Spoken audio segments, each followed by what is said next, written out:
So RWBY has a lot of characters, like a lot of characters. Around 70 major characters in total. I mean, that's nearly enough to make a Smash game. But that's for a different series entirely, which you can watch by clicking the link in the card. So rather than doing that, how about we review each of them in 10 words or less? Before we begin though, I do need to point out that this video is directly inspired by Jellypocalypse and his series around this particular topic.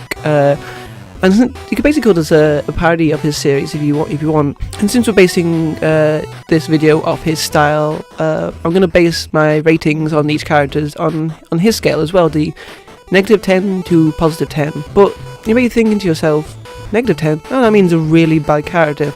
Not necessarily. A negative rating doesn't necessarily mean a bad character. It's actually, the closer they are to 0 is how bad of a character they are in terms of their dynamics and whatnot. A negative rating is basically how effective they are at making me hate them. Let me explain a little bit. So just like with wrestling, where you may hate a character because of the bad things they do, you respect them for how well they make you hate them. So the negative side of the board will be mostly villains and antagonists, while the plus side of the board will be mostly heroes and how much I love and sympathise with them. And I'll make sure to explain the difference between the characters that I hate because they're good and the characters I hate because they're just a bit bland and boring when I go through them at the end. Sound good? Right, let's get into it. Here's my review of every character in RWBY in 10 words or less. They can't have my brand. I have special eyes. Who's up for some good old teenage rebellion? But can you name all of the grim? Lesbians cannot have big boobs. Little known fact. This boy needs a hug. Someone hug him. Chris Hemsworth, eat your heart out. I don't feel too good. Mr. Ark, winner of Hell's Kitchen Season 19. You are my sunshine, my only sunshine. Goes well on a roast turkey. Does he like grapes? Somehow worse at flirting than I am. Was probably born inside of a Starbucks. He's blind and can still see Bumblebee. Why can't you? Megalopony, use Mimic. Probably gives great hugs. And we were to see him nevermore.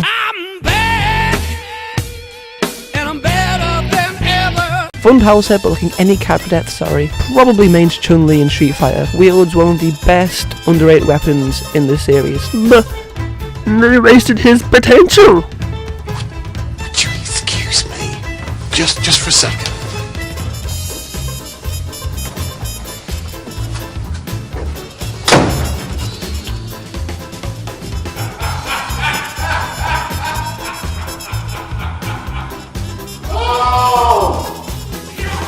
We get it, you sin wicked.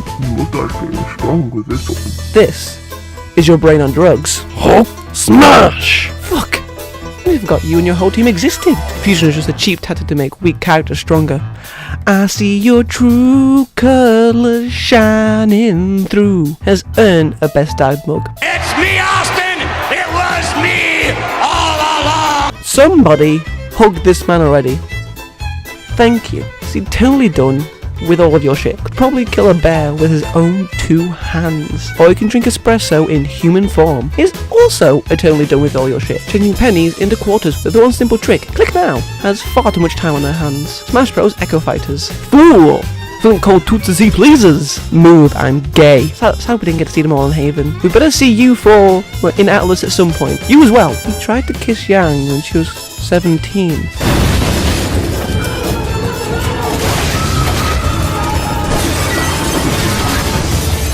Double triple, shot through the heart, but you're too late. What the aunties wanted Adam to be, he has seemingly forgot. Bitch, you thought! Don't you dare touch my daughter or I'll fucking shoot. Can I shook his chest hair? The rumour come out.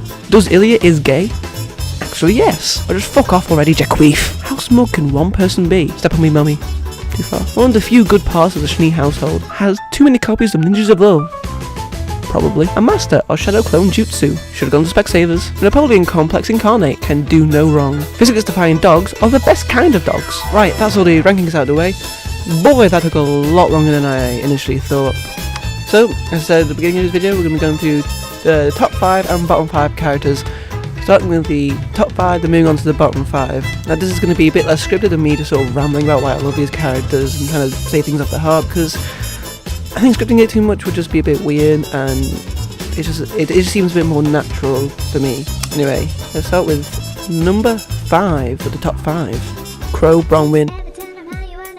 Crow. What was there to say about Crow? There's a lot to say about Crow. He was a fan favourite ever since. I mean, even before he was an actual character and he was just a concept in Ruby's mind. He was the badass mentor who we all knew, like, the way Ruby was picking him up in her first few volumes, we were like, oh, fuck yeah, this guy's gonna be super cool, like, because, like, Ruby is cool enough by herself with her giant fucking scythe, and the fact that she is so cool and how much she loved and adored her Uncle Crow, we all sort of knew Crow was gonna be this cool, amazing guy. And honestly, he lives up to expectations. Like, we can see a lot why Ruby loves him. But something as well that I love is sort of how we are first introduced to him. Whereas Ruby has been building him up for the first 2 volumes about how awesome and cool he is. The first time we see him is in the appropriately named Crow Bar. And the fact that, like, we see the sort of dark side to him initially before being put into this perspective of how Ruby sees him, where after being shown him in the bar initially, that the next time we see him is like when Ruby first sees him in canon that we see is when he's fighting Winter, which is one of the best fights of volume 3. Like, she sees the cool side of him, she gets giddy and is like, oh my god, Uncle Crow. And he's such a tragic character as well, because as the volumes go on and we learn more about his backstory and certain things about him, and you know, he loves and lost so much. Like, he's similar to Blake in the sense that he sees himself as more of a burden to everyone around him, which is why he's such a loner. And his semblance is, like, obviously it's meant to be a manifestation of your aura and your soul, and the fact that he's his bad luck and he sees himself as so much of a tragic character that he needs to distance himself away from everyone he loves because he feels that he's going to just ruin their lives. And the fact that he resorts to alcohol and, you know, has to depend on that because of his anxieties and insecurities, it's just so tragic. But yet we don't see that side of him too much in terms and how he presents himself to the likes of Ruby, because he hides that way behind his cool uncle facade until I think it was episode 3 of volume 6, in which his entire reality is shattered, and because all this time he's been thinking, I need to do this for Ozpin, and then he just gets destroyed, like everything comes crumbling down, and everything about him is just so cool. And his weapon is one of the most badass in the entire series. So, you know, it's a giant sword, it's a gun and a scythe. It's like, what's not to love? God, there's a lot more rounded than I thought it'd be. Anyway, on to number 4. Number 4, Weishney. For the next 4, you're going to see a pattern, really. If you couldn't already tell by the rankings in the video what these next 4 are going to be. It's essentially Team RWBY. So, yeah, be ready for that.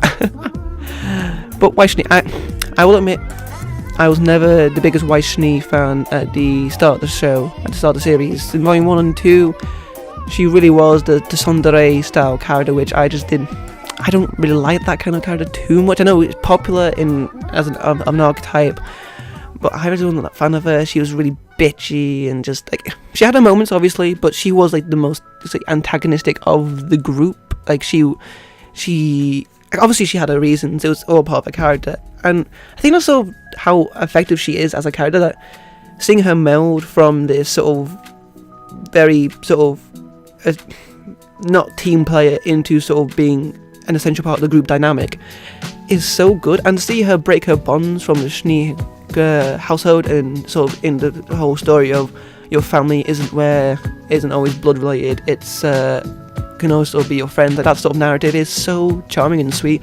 And her relationship with RWBY is just so adorable, how even though she's a lot more soft and playful now, she's still the serious member of the group, excluding Blake. And the fact that her and RWBY play off each other so much, like at first they didn't want nothing to do with each other, and now they're just connected, they're BFFs and whatnot. And the fact that she's managed to rub off on RWBY and make her more stern and serious as well when need be, but obviously they still have their core values. I just love that dynamic. I just love them together.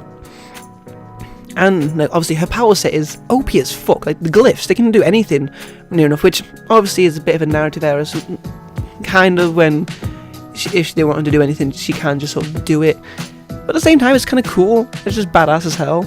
And Mindmaster is, like, I never was a fan of rapiers beforehand, but I like them now. Why Shani is cool. And like I said, her glyphs, she can fucking summon giant spirits of anything she's defeated.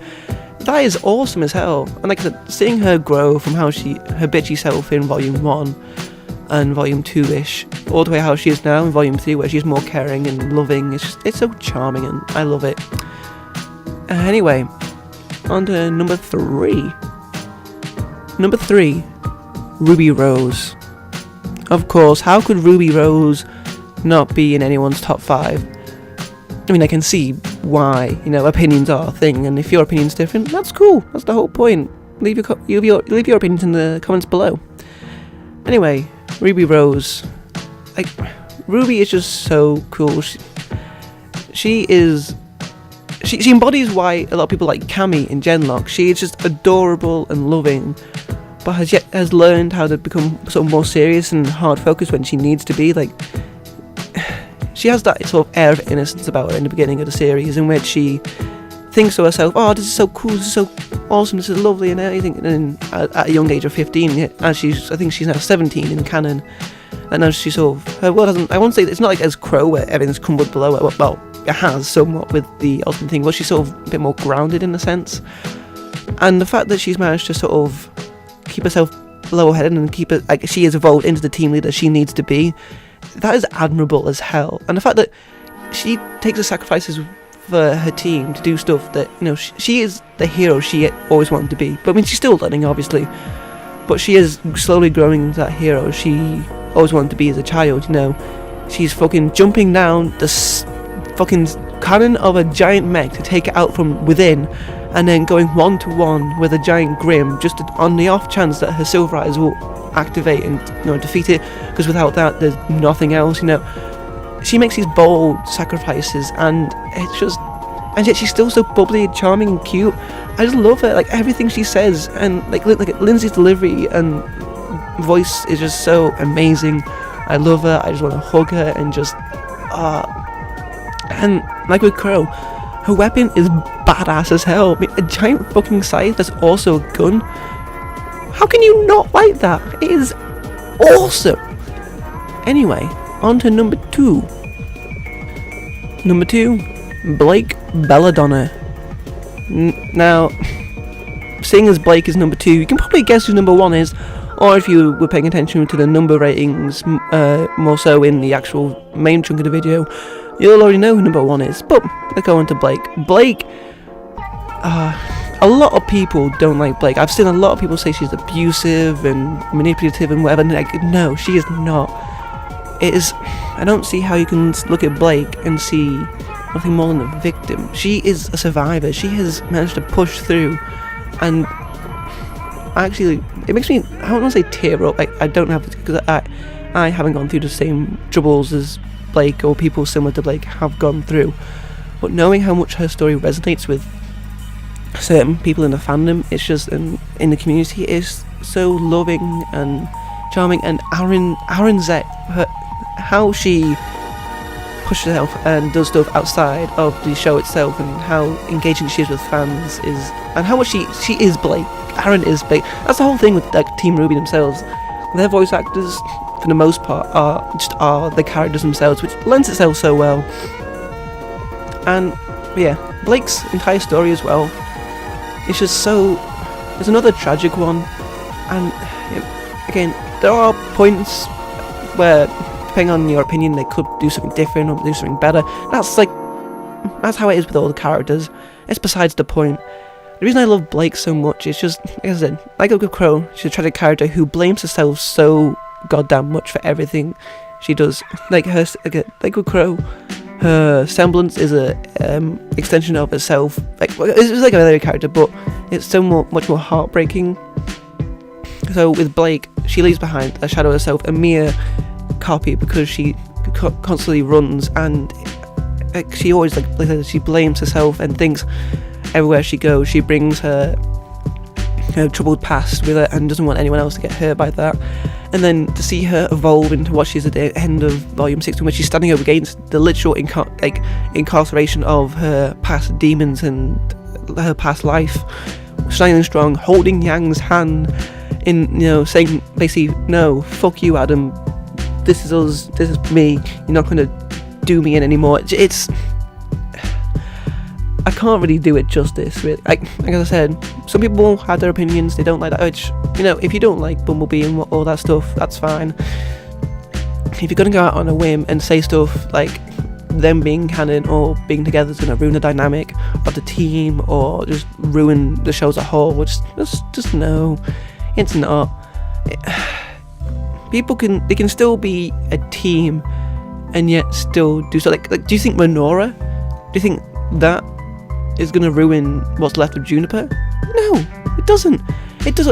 And when they're doing Team Ranger or whatever the team, I can't remember the joke, but it's Team Ranger, that's the one that comes to my head. They don't let that get in the way of their team. Like, sure, Ren and Nora are still closer with each other than with John and Ruby, because they're lovey-dovey and they've known each other for so long.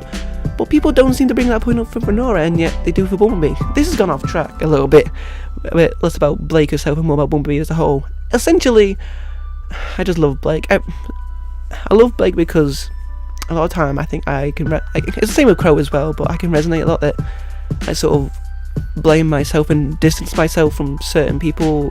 I don't want them to worry about me and have my worries put on them. So I see a lot of myself in Blake, not so much as other people, but just everything about it. And again, just the Faunus side and the White Fang, it wasn't handled as well of a story arc as maybe it could have been, but the stuff with Adam and Yang was so well written and so well done. It's, again, like I said, this is all rambles and unscripted stuff, but I just love her. And her weapon, I guess this is like a fact with all the characters, that her weapon is super cool. Maybe not as badass as like a giant scythe, but it's so versatile. It has katana mode, sheath mode, gun mode, chain Kusoragama mode. It's just so cool, and I love it. And hopefully she gets a new one with maybe hints of yellow or orange in it, similar to how Yang got her new arm, which had hints of Blake's colours in it. It'd be so cool. Anyway, speaking of Yang, on to number 1, and my favourite character in RWBY. If you've known me or followed me on Twitter or even on YouTube, you'll know how much I love Yang Xiaolong. She is my number 1. I love her. I loved her ever since the day I saw her, because she, in a sense, she's in a different way to be RWBY, how she's a bit more bubbly and cute, and so Yang is still very outgoing and charming and lovable, but in a more sort of grown-up way. Like RWBY's got that sort of not childish, but like young charm, whereas Yang is a bit more grown up. Like she like I said, she is Barbara. Like, she loves puns, and like she's just bubbly and fun and outgoing, but also shown to be very caring and supportive of her team. Like, she is the team mother when it comes to it, because I don't know I said the birthdays, but she's like one of the older ones. Obviously she's Ruby's sister, and the fact that she's started herself to be Ruby's mother figure ever since Summer Rose died. I didn't even mention Summer Rose with Ruby's entry. Fuck. But yeah, the whole thing with Summer Rose is just, and like sort of Yang and Ruby's dynamic is just, it's so lovely, and charming, and Yang's whole story with Raven leaving her, and her obsession and the abandonment issues that she's had with Blake, and how that's interwoven with Blake's story with Adam. It's just, again, like I said with Blake, certain aspects for certain people could be done better. Again, it's all down to opinion, how much you like it, how much you don't like it, and obviously, as long as you aren't antagonistic or hateful to people who do enjoy it, or the creators of the show themselves, it's fine. You can have your opinion. But I think how they handled Yang's character, while in some aspects, like I said, could maybe have been done better, was handled well. A lot of people bring up like sort of the PTSD in terms of with Adam and whatnot, and how it could have been maybe expanded on a bit more, or shown a bit more before she ends up sort of recuperating. That's the thing is, I've seen a few tweets from people in the communities after Volume 6 who have PTSD, and they say that Yang's PTSD was handled pretty well, honestly. So, again, like I said, it's a matter of opinion, but I just love Yang. Like I said, how her story has been interwoven with Blake and Adam, tying into her abandonment issues and how she's proven on to be, she doesn't need her mother. Like, she's proven that she's an independent, strong, powerful person. She doesn't need her mother because she can do it all herself. It's so cool, and I love how supportive she is of her team. And she's one of the funnier characters as well. She's outgoing and our puns, like I've said with Barbara, puns for days. And of course, I can't mention that her fighting style is just, punch it, punch it, punch it. Not working, punch it harder, or dodge it. Her whole journey, in a jokey sense, was basically learning how to dodge rather than just punch. But yeah, like that whole aspect of not letting your emotions get the better of you, and sort of learning how to become a bit more controlled while still being a kick-ass, punchy motherfucker. I just love her so much. And like Ember Celica is one of my favourite weapons. Maybe it's because it's tied to Yang. I don't know. But just the fact that it's a shotgun that you can punch with. Sign me the fuck up. Like, and also she can do it long range. Like, show me a shotgun that can be as long range as that. Like, I swear to God, I don't see any more. Anyway, this is getting too rambling maybe, so I need to go into the bottom 5 now. Enjoy! On to the bottom 5. What everyone on YouTube likes to see. Negative opinions. Because positivity can go fuck itself. No, it won't. Anyway. Here's my bottom 5 characters. And remember, these are going to be a mix of characters who I hate because they're good at making me hate them, and characters I don't like because they're just a bit boring or bland. So, I'll make sure to distinct each one before I go into it. Sound good? Alright. Okay. Number 5. Arthur Watts. The thing about Arthur Watts is his character design. I like his design. He looks obviously quite pompous and posh, and quite.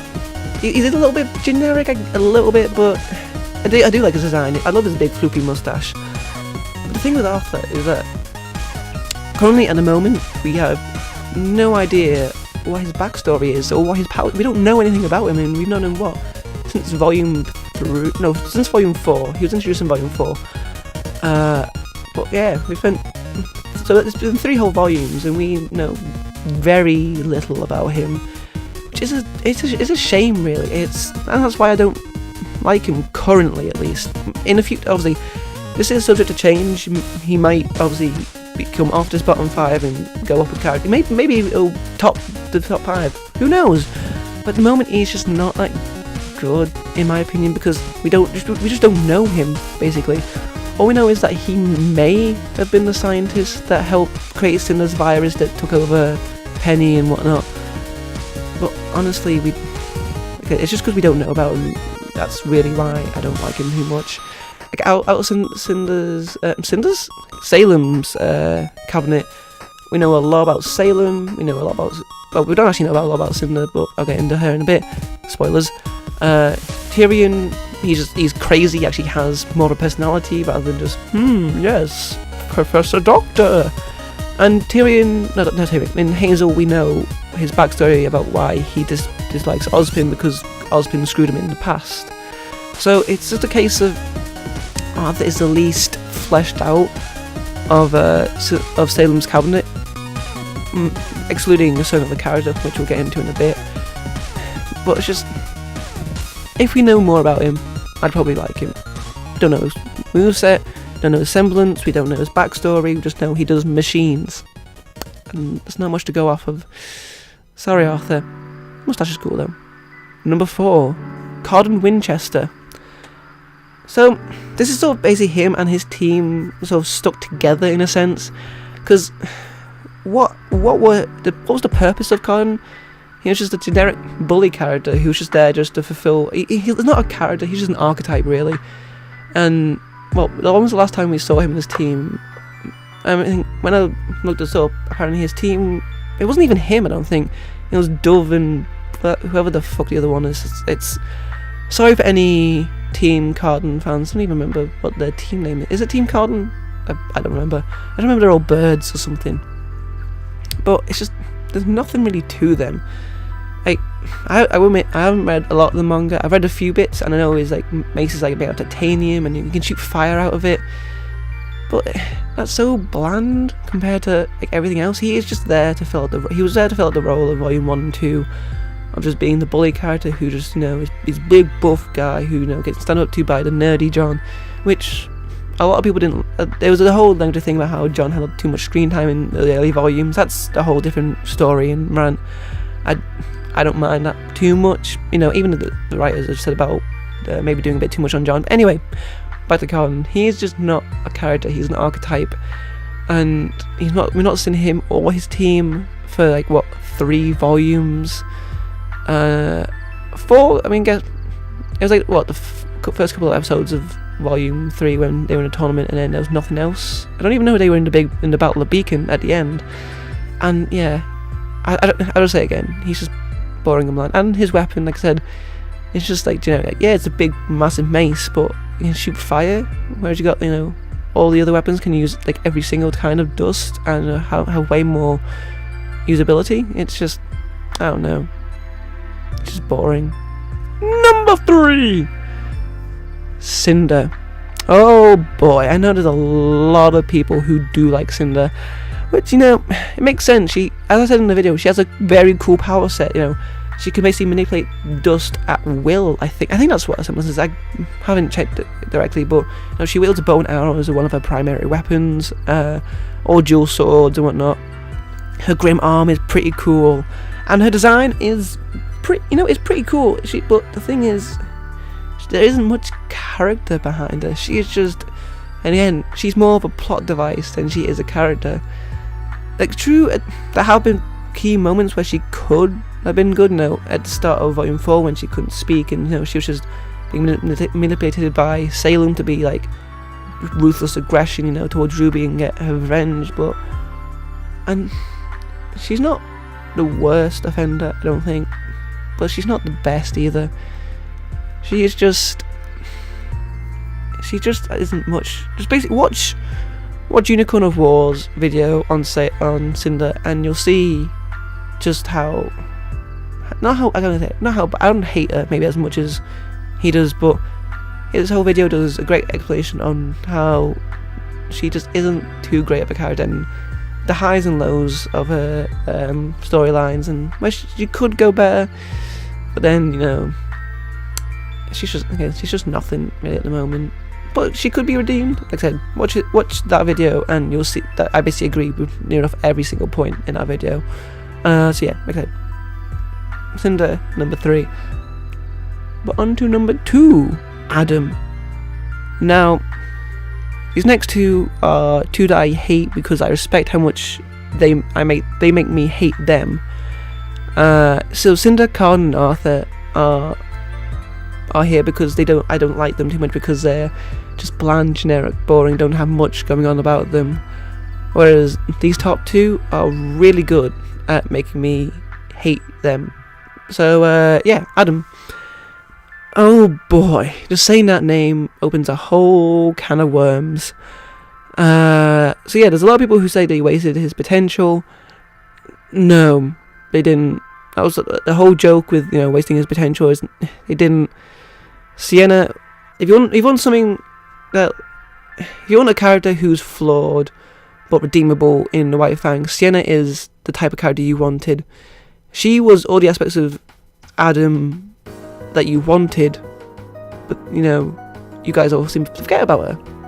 And Ilya as well, you know, the tragic, redeemable person who has a long history with Blake throughout the White Fang. Again, the good aspects of Adam, that you saw in Adam beforehand, that you want to see him be redeemed or whatever.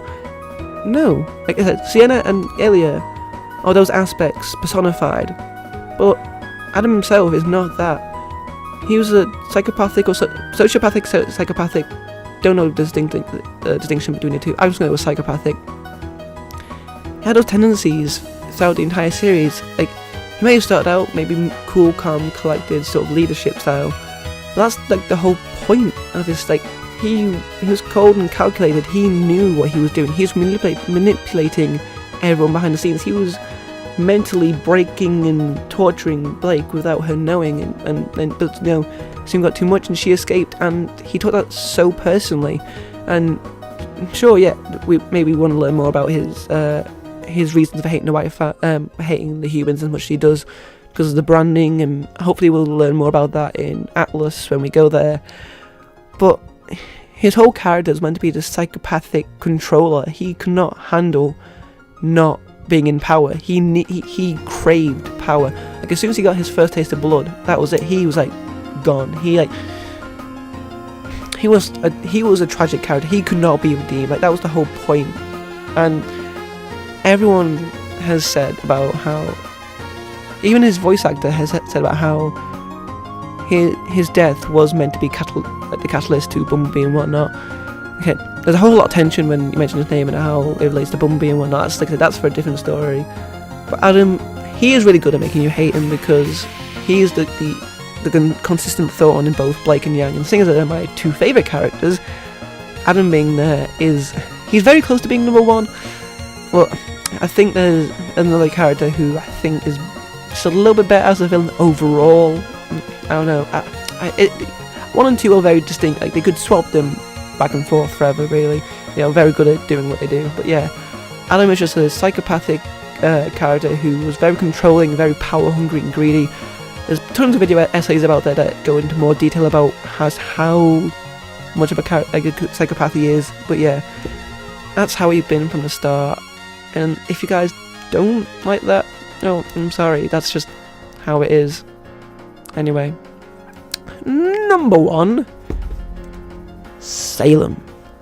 Salem. How quickly my opinion of you turned through Volume 6. I think we can all agree that Episode 3, in which Jin told us everything we need to know about Salem and Ozpin's past, it did what it needed to do. I know there are a few people who don't like it because it was quite an exposition dump. It's like, boom, here's all the information out of nowhere.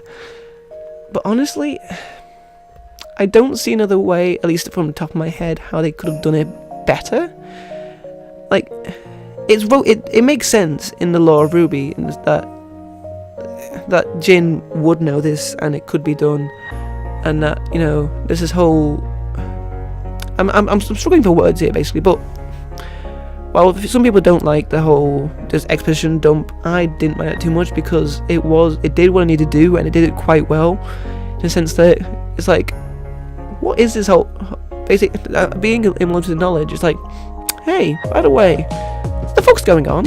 And just learning so much about the backstory and the lore and how Salem came to be and how Ozpin came to be and just why they're fighting. It turns everything on its head. It turns the whole series on its head. Like, obviously the characters are still going to fight for what they see as right, but their reasons behind doing it are vastly different now. It's why the likes of Crow and everyone else in Team RWBY and even the Team Juna, John, Nora and Ren, like everything about it is turned, and that's all to do, like I said, with Salem's backstory with Ozpin. Like I said, she's a tragic character in the sense that I don't see her being redeemed. She's like Adam in the sense that she's gone down this dark path. She knows what she's done. Like, everything about that backstory was just tragic, and everyone was trusting Ozpin, but everyone sort of knew there was something else. Like he was hiding from us. Like, we could sort of guess there was going to be some sort of plot twist, but no one saw it being just a complete sort of 180 of the characters. Like, in the sense that Ozpin was this corrupted guy who just kept hiding secrets, and the fact that he knew that Salem couldn't be being, at least by him, like that whole dynamic, and then Salem being this immortal being, cursed with obviously having to live the life forever to repay for her sins. It's just so. It's so. And the fact that she's the big main bad and she has basic control over all the Grimm, and she can do just whatever the fuck she wants. She can magic flying monkeys. It's kind of a little silly, but at the same time kind of cool. She can just make any fucking creature she wants. And based on, just a thought that's come to my head right now. Based on that last final scene in Volume 6, in which we see her making the flying monkeys, which is obviously a reference to Wicked and her fairy tale character. The fact that we see her creating the Grim from the pool means she's, at least in my mind, she's designed or created at least the basis for every single type of Grim. And the Grim themselves are pretty fucking cool. So the fact that she's gone, oh, we'll make a big giant Leviathan and make a giant huge fucking dragon. I mean, she's done that canonically, or at least supposedly, which is actually quite a cool concept. And her tragic character and how it's intertwined with Ozpin, and how she went down this dark path, and how she just can't be redeemed because she's an immortal evil demigod. Basically, it's just, I like everything about Salem. Like beforehand, it was more so like, the fuck is going on with you? But after that episode, it was like, oh damn, that's a lot of baggage. That is a lot of baggage. And also it gave explanation for the fucking moon. You know, it was she pissed off the gods and they went, see ya, vroom. And then the moon got destroyed, and now the world it's called Remnant because it's a remnant of what it once was. Okay, maybe these are just because I'm excited about the lore and learning more about the backstory, but it's all tied to Salem and Ozpin as well. But Salem is like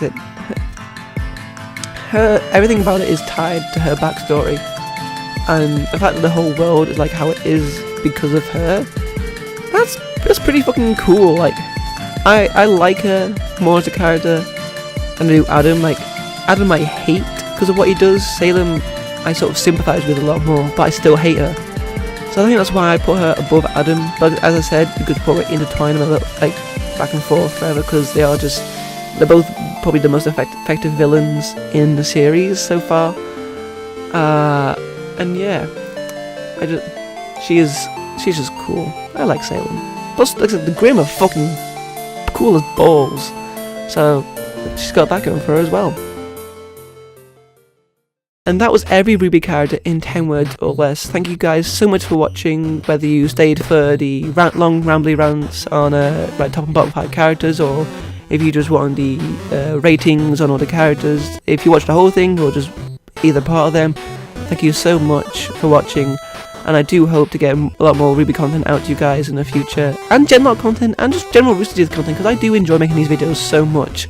Because like I said, I love RWBY and I love the community and everything. And I just want to make more because it's just fun. Like I said, thank you guys for watching, and I will see you in the next video. Bye bye.